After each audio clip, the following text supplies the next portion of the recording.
बिलासीपाड़ा में एक छात्र के साथ अमानवीय बर्ताव के बाद शिक्षक सलाखों के पीछे पहुंच गया है। आरोपी शिक्षक ने 9वीं कक्षा के एक छात्र को इतनी बेरहमी से पीटा था कि उसे अस्पताल में भर्ती कराना पड़ा। छात्र के शरीर पर अभी भी कई जगह चोट के निशान साफ देखे जा सकते हैं। बिलासीपाड़ा के फुटुकीबाड़ी हाई स्कूल की यह घटना है, जहां के प्रधानाध्यापक जयंत राय ने एक छोटी सी गलती पर छात्र की बेरहमी से पिटाई की। घटना के बाद स्कूल के छात्र छात्राओं ने राय के खिलाफ जमकर नारेबाजी कर माहौल उत्तेजित कर दिया।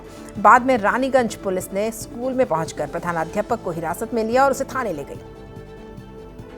ছাত্ৰ ছাত্ৰীক গুৰুলা গুৰুলকৈ প্ৰহাৰ কৰে। সেই সূত্ৰে যোৱা ৩-৪ মাহমান আগতে এনেকুৱা ঘটনা হৈছিল যে এজন ক্লাছ 10ত পঢ়া ল'ৰাৰ হাত এখন ভাঙি দিছিলে।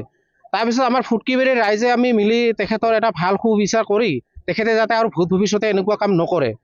তো আজি আৰু আকৌ সেই একেটা ঘটনাকে পুনৰাবৃত্তি কৰি দিলে যে এজন ক্লাছ 9ত পঢ়া ল'ৰাক ইমান গুৰুলা গুৰুলকৈ ৰডেৰে পিটিছে।